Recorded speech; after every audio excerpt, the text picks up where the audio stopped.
Oh, that's me fixing my hair. Hi, everybody. It's Tracey West. I'm glad to see you all again today. Um, as you know, with Scholastic's permission, this week I am reading the entire book of Dragon Masters, Land of the Spring Dragon. I am reading 3 chapters a day until Friday. So if you have or if you're just tuning in for the first time, you can go look on my page and you'll find the first 2 videos I did. So watch those first and you can hear chapters 1 through 6. And what I'll say, as I do at the beginning of every read aloud, is that even though Dragon Masters is a series, and this is book number 14, you don't have to have read the rest of the books to enjoy this book. So the fun thing about doing these live read alouds is I sort of never know how they're going to go or what's going to happen. We had a visit from my cat Katie on the first day. Today, my 2 dogs are sort of napping close by, and we'll see. Hopefully, they won't start barking. But my biggest surprise today is that I hope to have a friend join me at the end. And that is my friend Story Laurie, who is a wonderful singer, songwriter, and performer. Why will Story Laurie be joining me? Well, as you know, yesterday I told you that I put a lot of songs in this book. And yesterday you heard me sing like the silly Redcap fairies, and I can handle Redcap singing. But there's a song in chapter 9 that I just can't sing very well. So when I do the read aloud, I'm going to sort of William Shatner sing it for you parents out there who know what I mean. And at the end of the read aloud, if you stay tuned, I'm going to try to bring Story Laurie onto the screen, and she has written music for the song, and she sings it beautifully, and she'll sing it for us. Um, and if that doesn't work, because I never tried it before, I'm going to link on my page to Laurie's website where she has been so kind to record herself singing it and posted it for us. So back to the book. Um, this is Dragon Masters Land of the Spring Dragon. It is illustrated by Matt Loveridge in the style of Graham Howells. And in chapters 1 through 6, we learned that the kingdom of Bracken, where the main dragon masters live, has been struck by an earthquake. Drake has gone to the land of Inish Baba with his dragon Worm in search of the spring dragon who can help to bring the land of Bracken back to life. He met the dragon master Breen, that's Breen right there, who told him that before the spring dragon Fallen can help Drake, Drake must undergo some challenges. And he must also leave Worm behind. And Drake leaves Worm behind, and he and Breen enter a fairy mound, and they enter into the fairy world of Inish Baba. And what they find at first are some tiny little fairies with red caps on their heads called the Red Caps, who almost trick Drake and Breen into marching along with them forever and ever. But in chapter 6, Drake tricked them. And now he and Breen are continuing on through the forest to find the spring dragon. Chapter 7 is called Hinky Pink. You tricked the red caps, Breen said, giggling. Those fairies will be busy counting all day. Nicely done. Drake smiled. Thanks, he said. They had reached the fork in the path. Let's try this way now. They quickly took the path on the left this time and reached the edge of the woods. The path continued across another green meadow. As they walked, a thick fog began to rise. I don't know where. There is the fog rising up on either side of them. Soon it was so thick that Drake could not see Breen standing right beside him. Is it always this foggy here? Drake asked. Not always, Breen answered. The fog rolls in when Hinky Pink visits the fairy world. Who is Hinky Pink? Drake asked. Then a voice came through the fog ahead of them. Fog, fog, beautiful fog. It's great in a field or a hole or a bog. That's Hinky Pink, Breen whispered. Drake strained to see the fairy through the fog, but all he saw was a faint light in the distance. Hinky Pink, did you bring this fog? Drake called out. There's Drake lost in the fog. This fog is mine, I will not lie. I've taken the clouds down from the sky, the fairy answered. I can't see which way to walk, Drake said, and I need to find the spring dragon in a hurry. Can you please make this fog go away? I'm happy when it's dark at night. My lantern is my only light, Hinky Pink replied. But if this fog makes you uptight, then you can chase it away with something bright. Drake grunted. This will not be easy, he thought. Where can I find a bright light? Then Drake looked down at his dragonstone and got an idea. He turned to Breen. Is it cheating if I ask Worm for some help? I think it is fine as long as Worm does not transport here, she replied. Drake's dragonstone glowed green as he contacted Worm. Worm, can you hear me? He asked. He heard his dragon's voice in his head. Yes. And there's Drake contacting Worm. There is a fairy making a fog down here. Can you make my dragonstone bright enough to burn away the fog? Drake asked. I think so, Worm replied.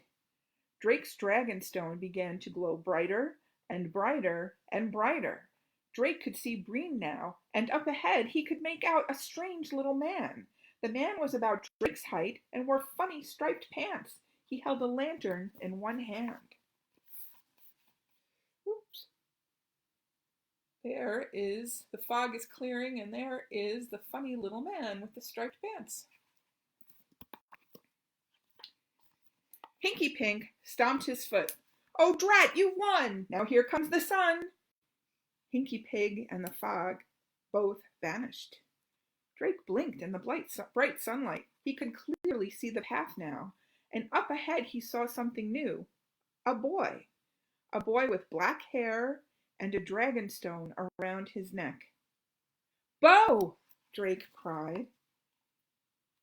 And here you can see, this looks like Bo, who is Drake's best friend. But what is Bo doing in the fairy world? Let's go to chapter 8 and find out, which is called Appears. Drake was surprised to see his best friend in this magical land. How did you get here, Bo? Drake asked. Did Griffith send you? Hurry, Drake, Bo replied, ignoring his question. I know how to find Fallen. Follow me. Drake took a step forward, but he stopped. Something doesn't feel right, he thought. Hurry, Drake, Bo urged. Drake looked at Breen. Bo is my best friend, but it doesn't make sense for him to be here, Drake said. Is this really him? You know I can't help you on this journey, Breen said. Think, Drake. If Bo is your best friend, you should know if it is him. Drake, come on, Bo cried. It's me. It's really me. The boy looks like Bo, Drake thought, but maybe it's a trick. Hema the gold dragon could change her shape into any form. Maybe this is a fairy pretending to be Bo. Bo, I am not sure if it's really you, Drake said. Before we go on, here's Breen telling Drake he has to figure it out. Bo frowned. Of course it's me, Drake. I'm your best friend. Bo knows me better than anyone, Drake thought. If this is a fairy and not Bo, then maybe a trick would show me the truth. We always stick together, Bo said. You're right, Drake answered slowly, like that time you and I went to Maldred's workshop with Dharma and the gold dragon. Exactly, Bo said. That was a pretty scary adventure. Drake stepped forward. Aha, he yelled. Now I know you are not Bo, because Bo didn't go with me to Maldred's workshop. Rory did. The boy's eyes flashed with blue light. No fair, you tricked me, he said. Then his whole body began to glow. The boy transformed into a shining blue horse. with glowing eyes. Startled, Drake jumped back and fell to the ground. The horse reared up on its hind legs, it whinnied, and then ran away. And that is no longer a boy who looks like Bo. It is a blue horse. So Drake tricked another fairy, but he still has not found the spring dragon. Let's see what he finds in chapter 9. Chapter 9 is called The Spooky Forest. Congratulations, Breen said, helping Drake to his feet. You tricked the puka. What's a puka? Drake asked. A puka is a fairy creature that can take any shape, Breen replied. It usually takes on animal forms, like that horse. Drake sighed. I wish you were allowed to help me find Fallen. I guess you can't tell me if we're getting close. Breen shook her head. I didn't think so, Drake said. I just hope we find her soon. Drake marched along the path to the edge of a second forest. The needles on the tall pine trees were so dark that they looked black. The trees had black trunks. Drake gulped. This forest looks pretty scary, he said. Is it safe to go in here? You have to decide for yourself, Drake, Breen said. Drake nodded. He looked up at the tall trees and took a deep breath. Okay, let's go. As soon as he set foot in the dark forest, Drake felt a chill. He shivered. An eerie hush fell over them as they made their way through the trees. The earth felt soft and squishy beneath Drake's feet. Behind him, Breen began to sing in a sweet voice. The blackbird was a fine-looking fellow. His feathers were black, and his bill was yellow. He flew over the field and over the trees. He soared and he swooped on the soft spring breeze. The song made Drake feel a bit less scared. That's a nice song, Breen. Where did you... Drake turned and looked back, but Breen was gone. Breen? Drake asked. He turned in a circle looking for her. His voice got louder. Breen! Breen! His voice echoed against the trees. He was all alone. Drake had never been alone on a mission before. Other dragon masters had always gone with him. So had Worm. He thought of Worm waiting for him by the fairy mound outside the fairy world. I wish Worm were by my side right now, he thought. Before we move on, look at this cool, spooky art that Matt Loveridge created. Here is Drake all alone in the spooky, dark woods. I love this piece of art. Drake gazed at the dark woods all around him. Is Breen playing a trick on me, he wondered, or is she in trouble? I should try to contact Worm. But before he could, small fairies floated out of the trees toward him. Their clothes were the color of tree bark, their hair looked like moss, and their wings were tree leaves. They quickly surrounded him. Can you see those little fairies who look like tree fairies to me? So that is the end of chapter 9, and Breen is missing. Drake is lost in the dark forest surrounded by fairies. We will have to see tomorrow if he gets out. So I would like you all to bear with me. Well, first I'll say hi to Jason and Logan and Brandon and Emily and Craig from Illinois. And then I'm going to see if I can invite... I heard that there was a way to invite people to join your video live, and if you missed the beginning of this video, I said I was going to try to bring my friend Story Lori on at the end to sing the Blackbird song that Breen sings in the woods. But I'm looking at all of my options. I'm clicking on Lori's name, and I don't find a way to invite Lori on here. We thought this might happen, so the good news is Lori has posted the video on her website. I think it's um, storylori.com, but I'm going to post that link as soon as I finish this video. And I do have one question which I'll answer today because why not? This is Raphael in Ohio. He would like to know if I have a favorite dragon master and dragon. My favorite dragon, which many of you already know, is Worm. And here's Worm, and he hangs out with me when I write and when I do visits. And I like Worm because Worm looks like a plain, maybe boring dragon, but he has really cool, amazing powers. And you don't expect Worm to be so powerful, and that's what I like about Worm. And also, Worm, of course, is very kind, like all of our dragons, but Worm especially.